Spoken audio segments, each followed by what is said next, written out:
The tropical jungle of Sri Lanka is a monkey's paradise. Home to a charismatic troop of toque macaques. But not everyone here is equal. Lowly Anna sits at the bottom of the social ladder. And with a newborn baby in tow, life is getting tougher. As drought grips the region, tensions boil over. There's mutiny in the ranks, and kidnappers are on the prowl. Anna is a devoted mother, but can she do enough to keep her son alive?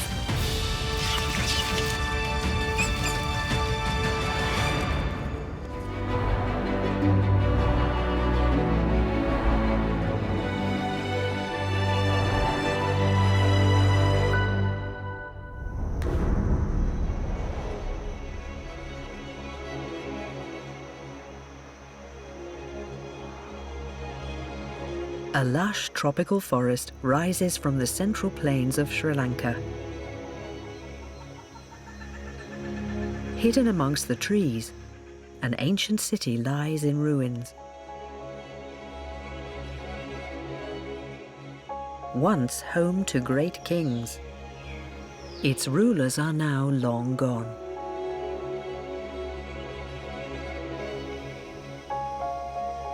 Their temples returned to the jungle.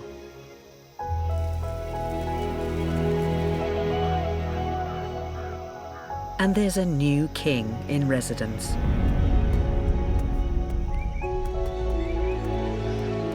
Korom, a large male toque macaque, reigns over his subjects.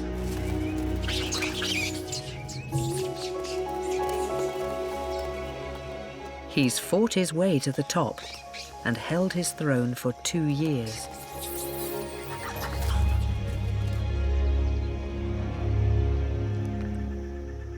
Toque macaques are endemic to Sri Lanka, found nowhere else on the planet.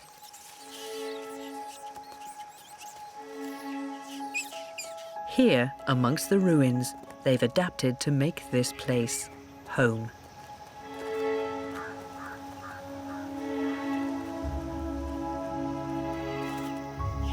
With 40 individuals, Korom's troop is large by toque macaque standards.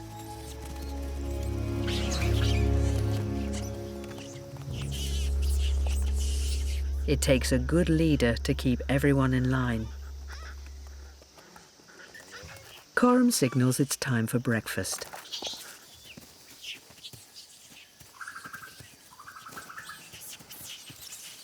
The tropical forest is bountiful with fruits.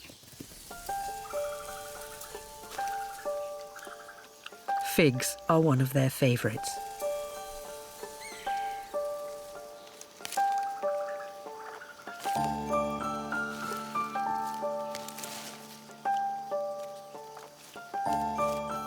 But Korom's caught a whiff of something even better.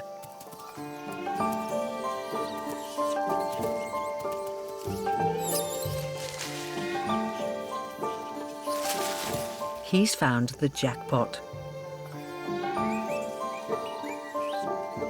Jackfruit are the world's largest fruit. They can weigh up to 80 pounds. When ripe, they fall to the ground, their sweet aroma drawing in fruit lovers like the macaques.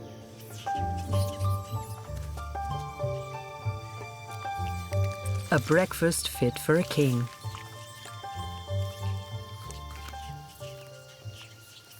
As the alpha male, Korom always gets first bite. He's at the top of a strict ranking system. Next to eat are Korom's henchmen.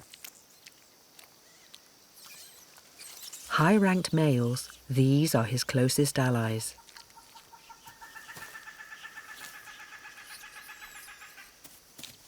They help to keep everyone in line.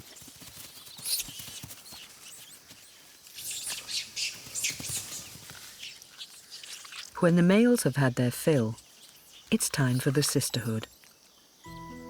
The alpha female and her closest relatives. Her status was inherited from her mother, a bloodline that's been in power for generations.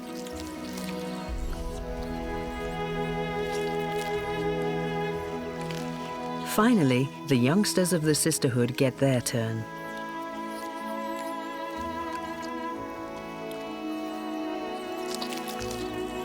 Everyone literally stuffs their faces.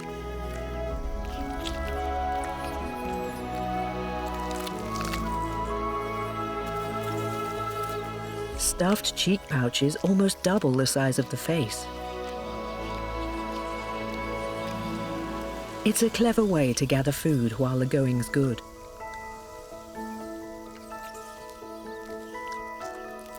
And take it away for later.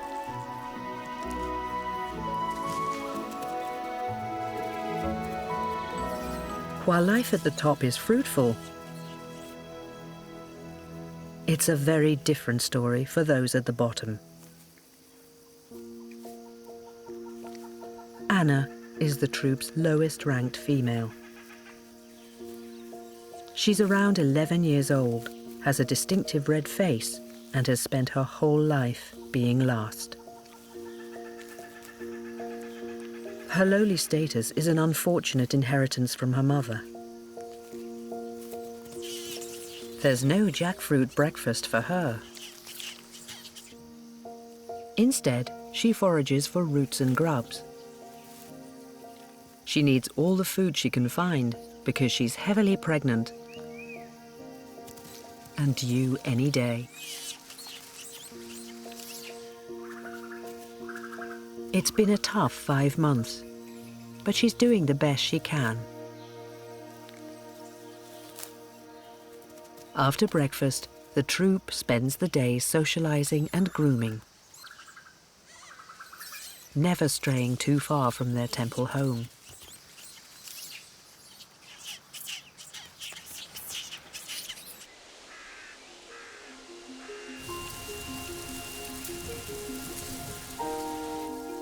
And as the light fades, Korom chooses a sleeping tree for the group.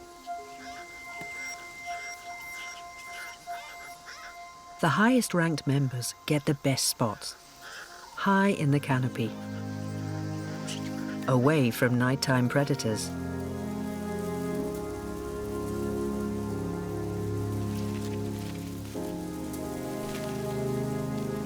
Anna will spend the night alone on the lowest branch.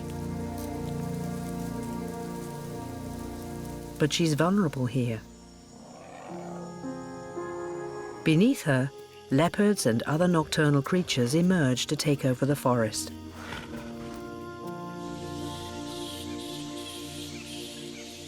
Indian flying foxes fill the skies.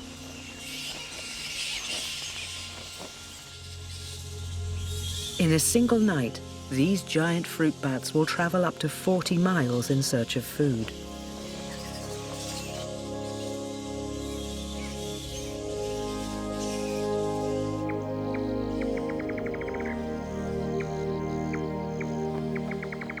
It's June, the middle of the dry season in central Sri Lanka.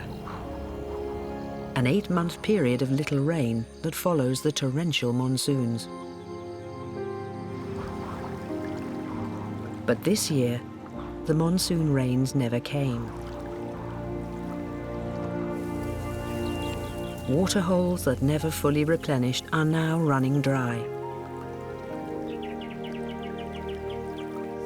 And while the trees are still green, the forest floor is turning brown.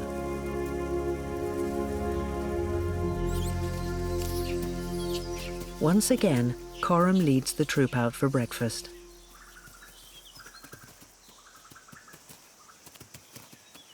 This morning, there's one more mouth to feed. Anna has given birth to a son.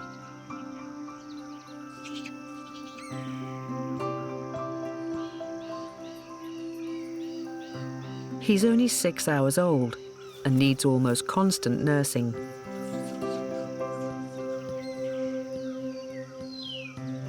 Born with dark fur, open eyes, and some coordination, he's already attempting his first steps.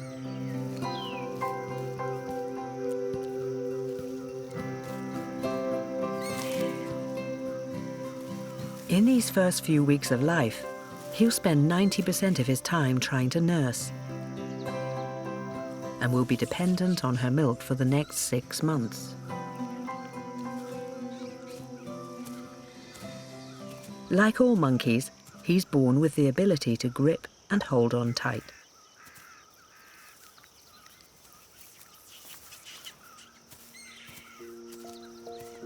After a 5-month pregnancy, Anna now needs some time to rest and bond with her son. His future is far from certain. This is her 5th infant, but so far, only one has survived to adulthood. Anna's low rank means she's last to all the food. And if she doesn't eat, she can't feed her baby. Hopefully this time things will be different.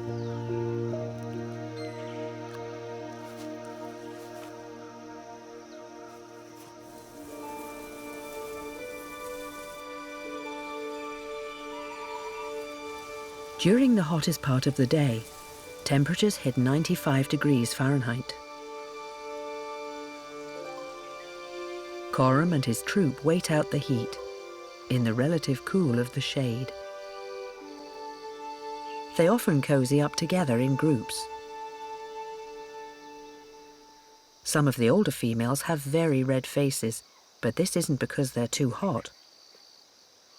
It's a sign of age. Sarah, a young female, has more of a subtle pink tinge to her complexion. She's heavily pregnant with her first baby and is one of the highest-ranked females in the troop. Sarah gets the best of everything, including her choice of tree. Unlike red-faced Anna, who must make do with a crumbling temple wall, hardly the coolest spot in the forest. Her son is only a few days old, and so far they've been left to themselves. But a very important visitor is on the move. Korom. Adult males don't often get close to the infants.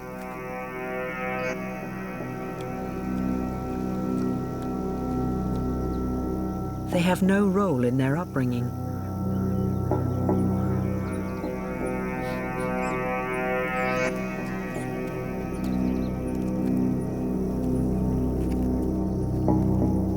But Korom is intrigued by the newest member of his troop.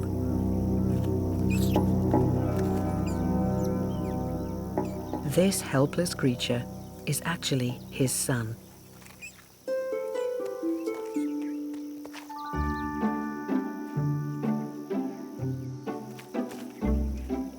Korom is not a hands-on parent.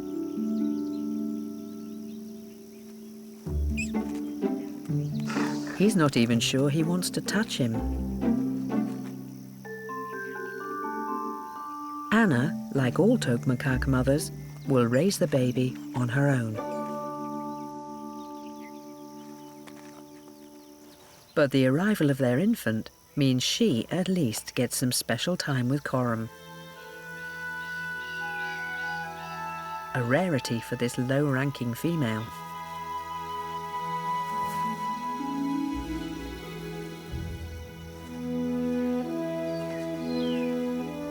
The intimate moment doesn't last long. Others also want to get close to Korom.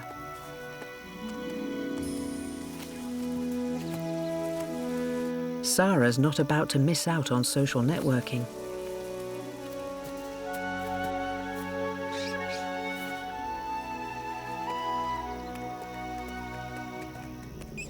During a good grooming session, friendships and alliances can be formed,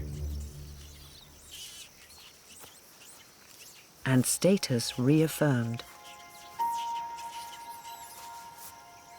With first-time motherhood on the horizon, Sarah is curious about the newborns.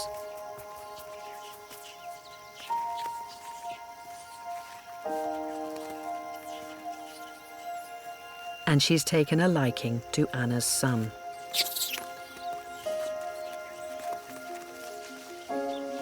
Sarah outranks everyone around her.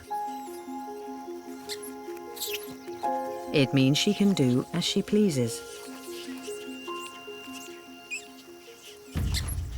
including kidnapping.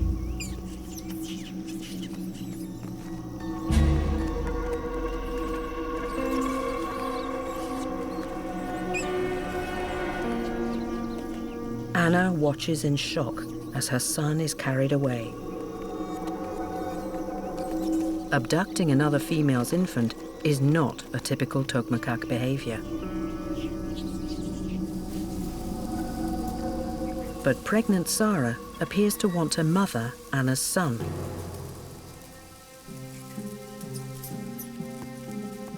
Anna doesn't quite know what to do. With her low ranking, she can't just take him back.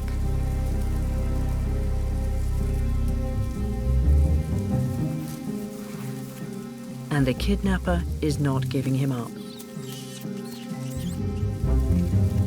The infant needs to suckle.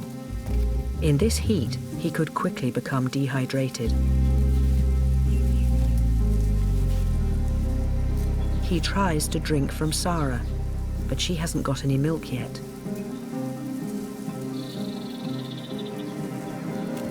Anna desperately needs to get him back.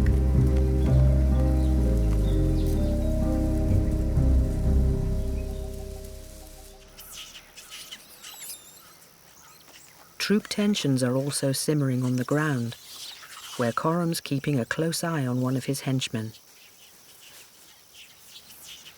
Vidou, a large male with distinct black lips, is enjoying a bit too much attention from the sisterhood. He's got leadership aspirations of his own. If Korom's to maintain his throne, he needs to make sure Vidou doesn't gain too much support. Korom knows trouble's brewing, but he won't intervene for now.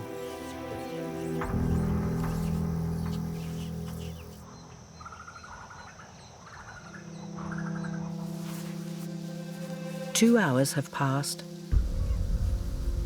and Anna's son is still held captive. He's now desperately thirsty. Again, he tries to drink. For a moment, Sarah allows Anna to suckle him.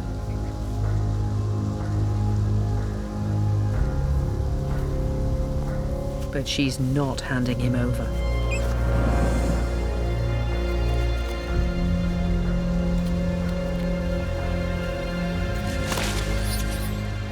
As the kidnapper climbs higher, Anna decides to take a huge risk. Casting status aside, she has to get her baby back.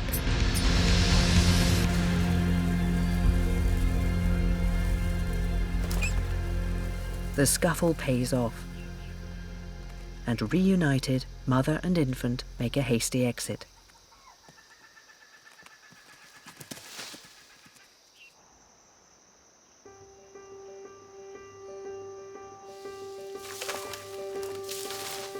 Fruit makes up the bulk of a toque macaque's diet, and they eat around 1% of the fruit in the area.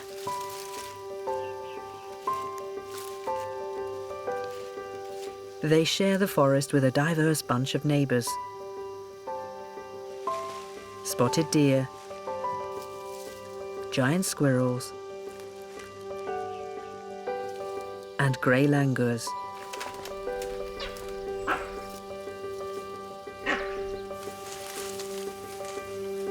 Korom always gets first choice of the fruit.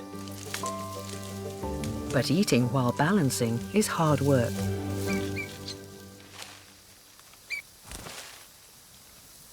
Much easier to stuff his cheek pouches and head for a more comfortable seat. Here he can enjoy his takeaway meal at leisure.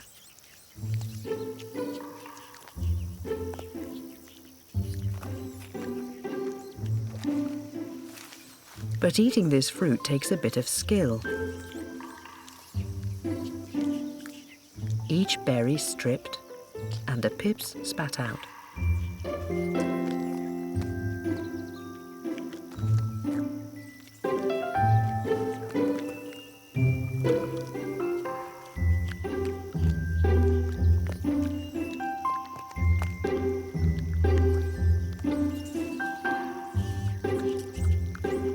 He's the ultimate forest seed disperser.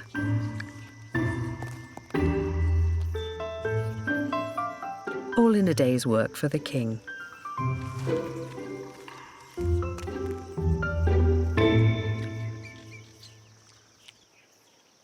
Nearby, a huge Ceylon oak tree is dropping ripe fruit. It's the last of the fruits until the next rains arrive. A ground buffet for the rest of the troop. With so much food on offer, even Anna is allowed to indulge.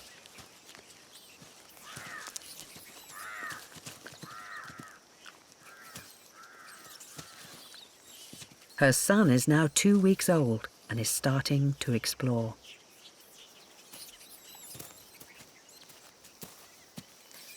But these days, she's keeping a very close eye on him. She quickly stuffs her cheek pouches, never knowing when she'll be banished from the feast. But she needs more than food. During the dry season, the macaques don't get enough moisture from their diet. Normally, they rely on the local waterhole. But this year, it's already dry. The lack of last year's monsoon rains is taking its toll.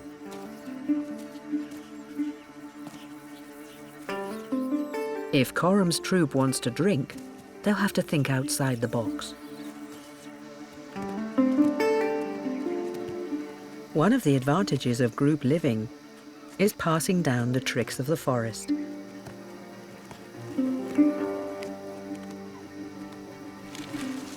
Anna remembers a lesson from the past.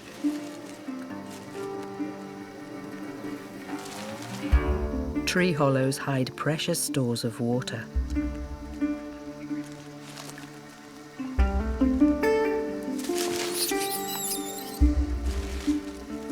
And unlike many other species in the forest, she can reach it.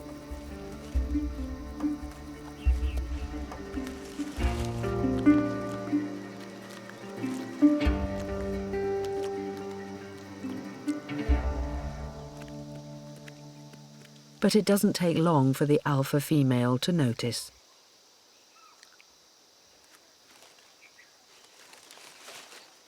She pulls rank, pushing Anna out of the way as though she doesn't even exist.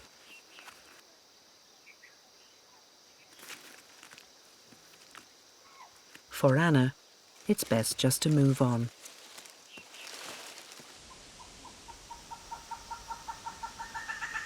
Life in the forest isn't only about survival. The troop's territory includes a large rock outcrop. The perfect jungle playground.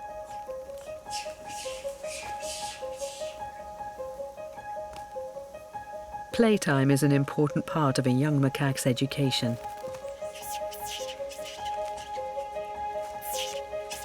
The youngsters form similar-aged playgroups. Taking over the rock today are the 4-week-old preschoolers.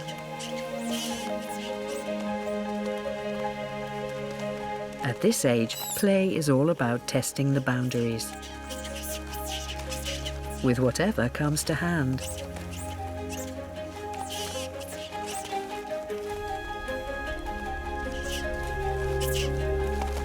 It's also a time to improve their social skills and coordination.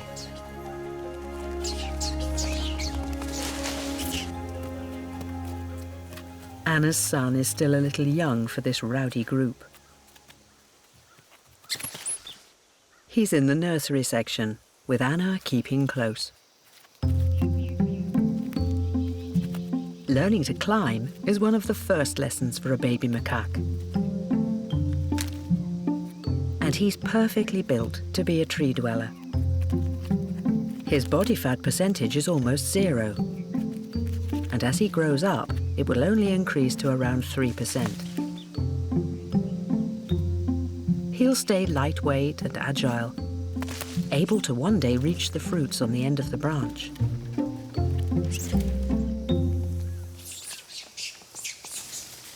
Nearby, another youngster has just entered the world. Anna's son's kidnapper, Sarah, has finally given birth. It's her first ever baby, and it's also a male. Only 1 day old, his umbilical cord is still attached, but will drop off in the next few hours. He's been born into privilege. Having a high-ranked mum means his chance of survival is good. For Anna's son, the future is much more in doubt.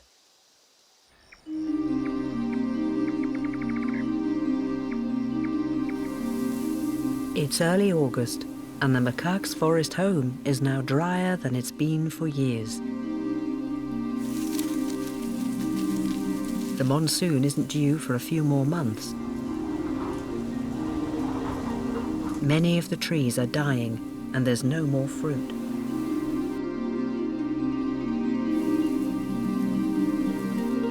Korom leads his troop on a search for food.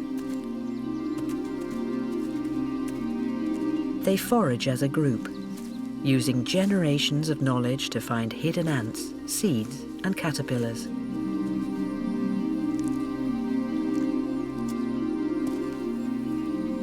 The higher ranked get first choice, but it's still slim pickings.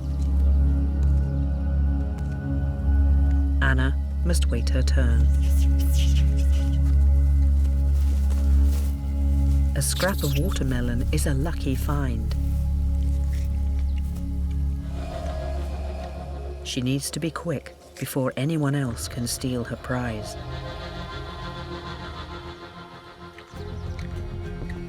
In her 11 years in the forest, Anna's never experienced a drought this bad.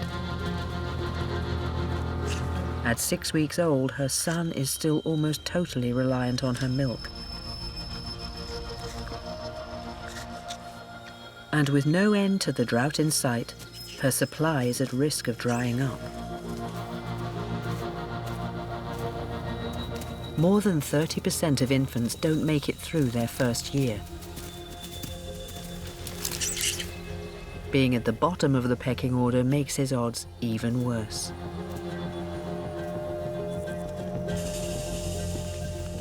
The drought is already taking its toll.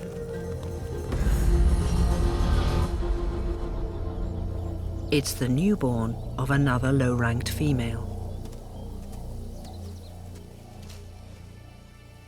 Anna's son could easily be next.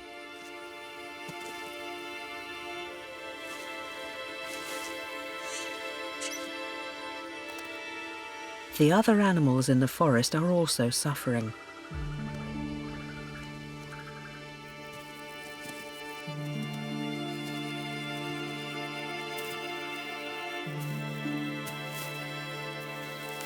The nearby grey langur family struggles to find enough food and water.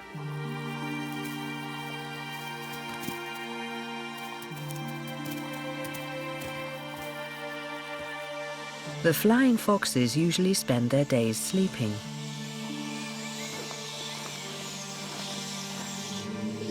But as temperatures hit 100 degrees, they must constantly flap their large wings to keep cool.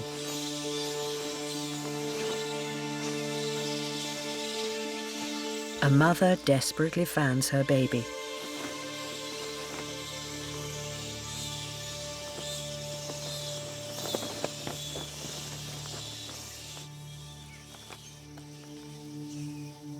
In these times of drought, outsider macaques are not welcome.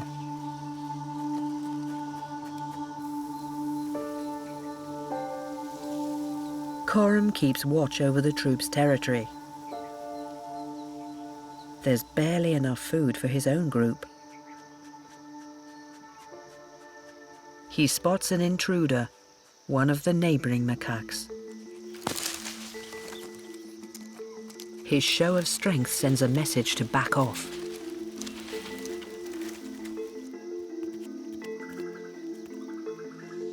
But it's not just outsiders he needs to worry about. He's got problems closer to home. Vidu, the scheming henchman with the black lips, is making trouble. And tensions within the troop are reaching boiling point. In the macaque world, just the way you look at someone can trigger a battle.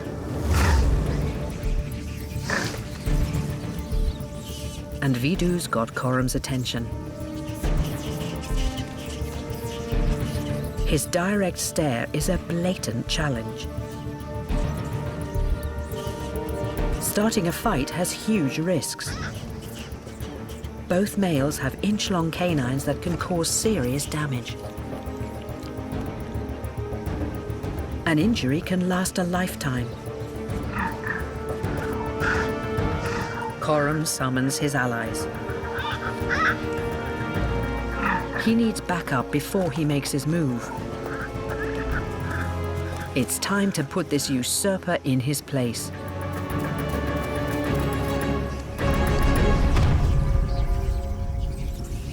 It's fight time.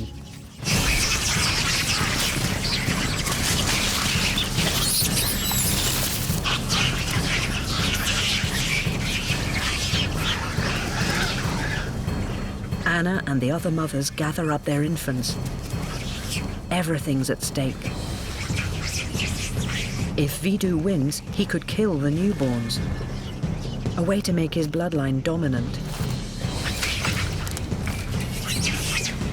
Korom and his allies have Vidu cornered at the end of a branch.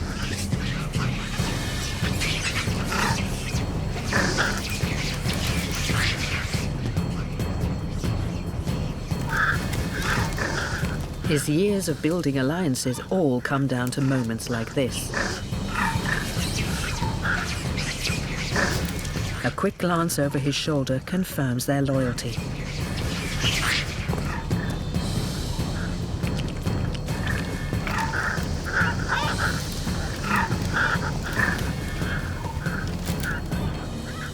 Vidu can't hold out.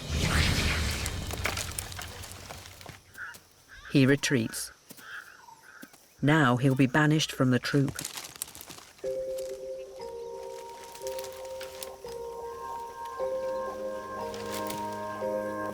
Korom is the clear leader once more. But he needs to regroup his scattered subjects and settle nerves.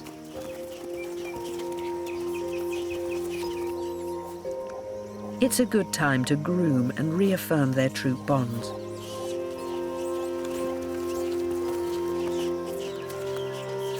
In the calm after the storm, an unlikely friendship develops between Anna and Sarah.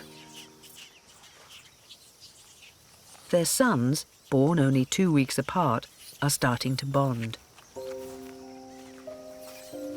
The start of an alliance that could last a lifetime.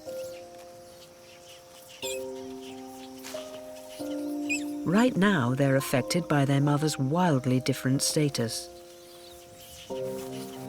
But as adults, Males make their own way.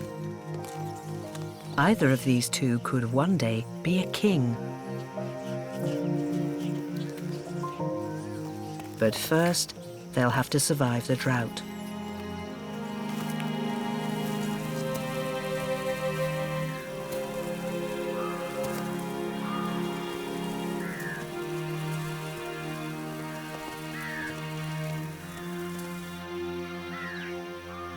The last few years, the weather has been unpredictable. It's still a few months before the monsoon season is due.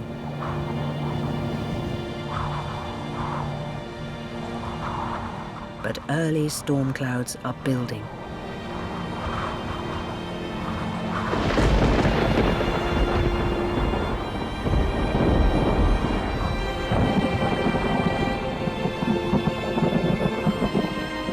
An out-of-season storm rolls in over Korom's temple home,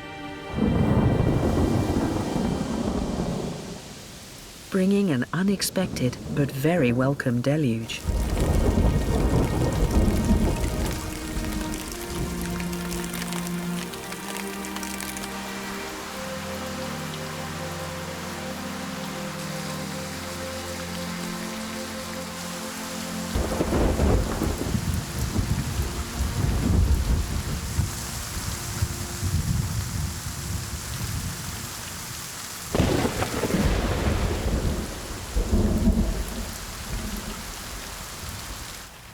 The troop take cover in the forest around their temple home.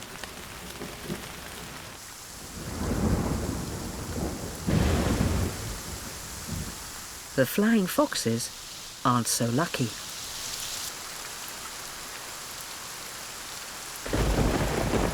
Their home is high and exposed.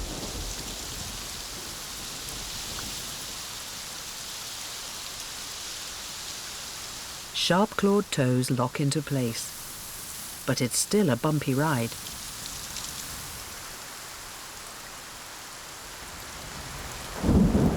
The storm delivers more than 2 inches of rain in a matter of hours, flooding the ancient ruins.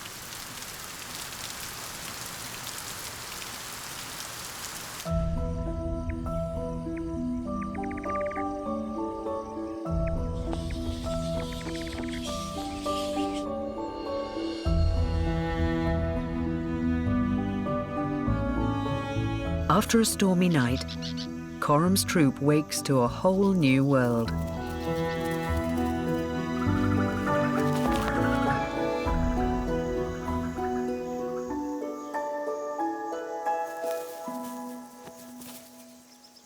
The rains have delivered a rare breakfast treat. A flying buffet emerges. Triggered by the rain, hundreds of termites break through the moist soil and take to the air. A protein-packed treat, if you can catch it.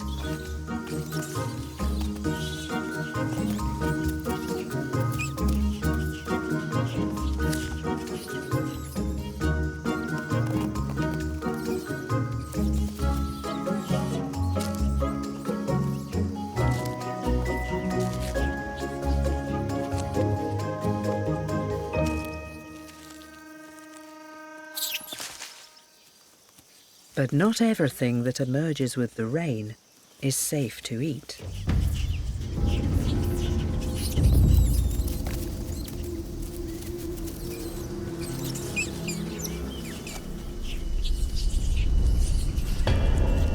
Leaf litter hides a venomous surprise.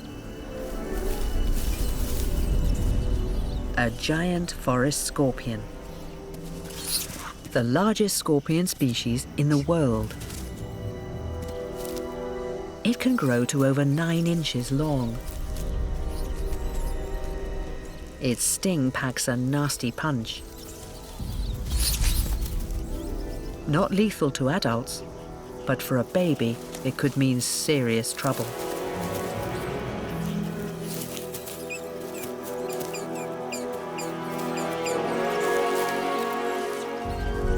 Sarah spots it just in time.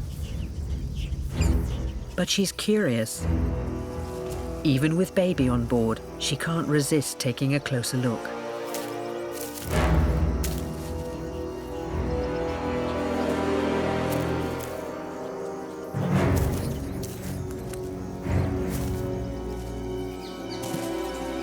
Macaques are intrigued by anything new.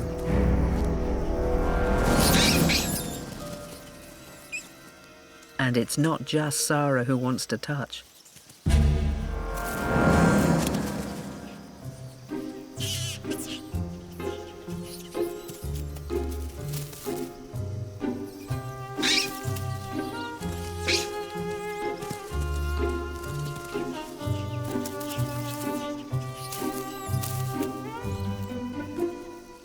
Finally, a nip on the hand puts an end to this dangerous game.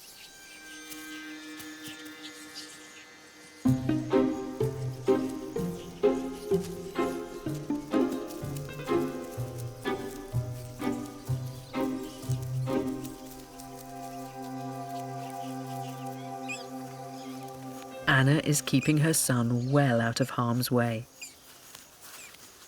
He's had a tough start to life, and she's not about to take any risks. But she can't stay up here all day. The troop is on the move.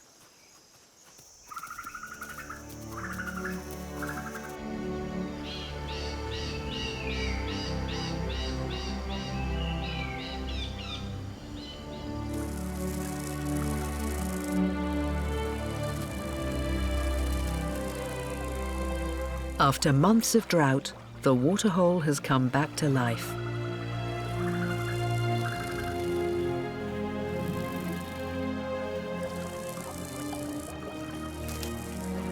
A water lover's paradise for frogs, kingfishers,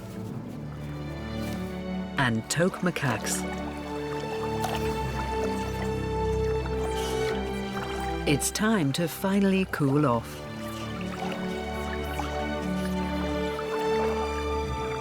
And wash away months of dust.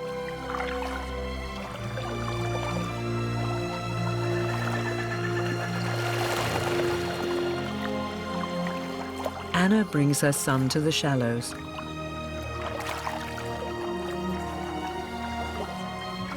It's his first ever look and taste of water. And she throws him straight in at the deep end.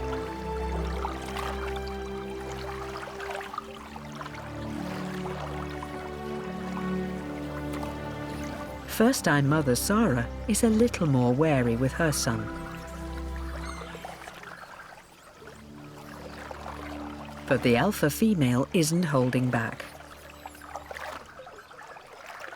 She's a skillful swimmer, even with a baby on board.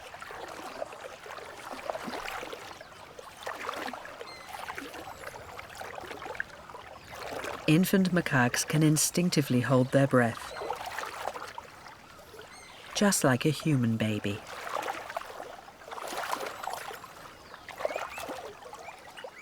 For the rest of the troop, swim time soon becomes playtime.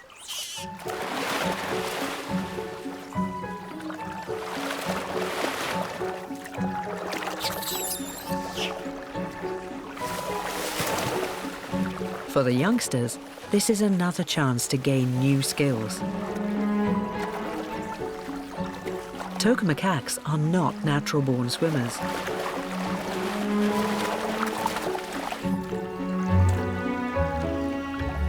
They need to learn and practice.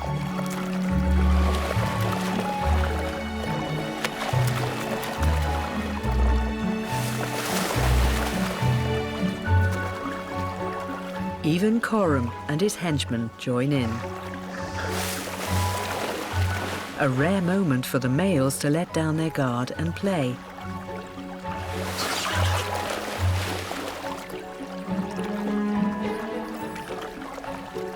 After such heavy rains, the waterhole is unlikely to dry out again before the monsoon arrives.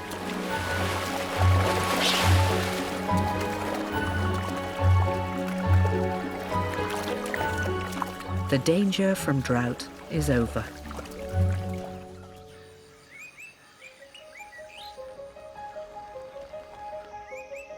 Another month rolls past, and the early rains keep coming.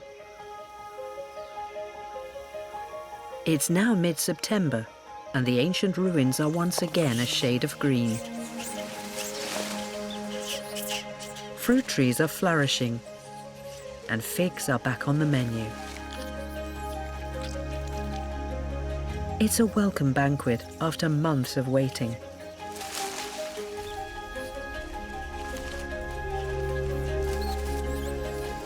Nearby, Korom surveys his kingdom. It's been a very challenging 3 months. He's dealt with drought, rumblings in the ranks, and the death of a newborn. But most of this season's babies have survived, including Anna's son. He's now 12 weeks old and getting more independent every day.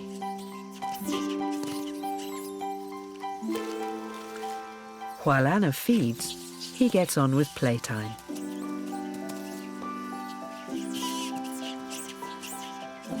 He's graduated into the preschool group and is even beginning to show some leadership qualities.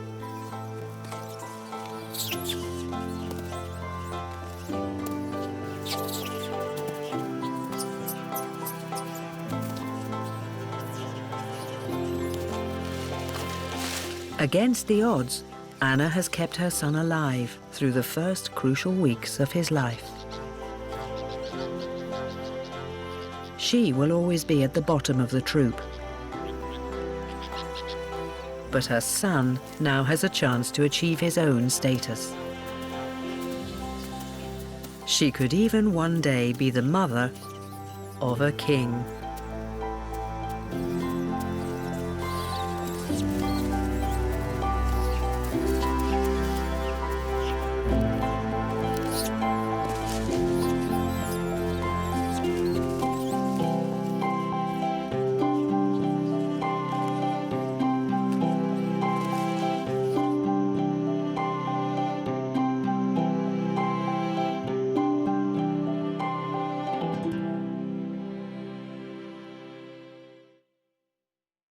Hey Love Nature fans, be sure to like and subscribe to catch all our wild animal stories.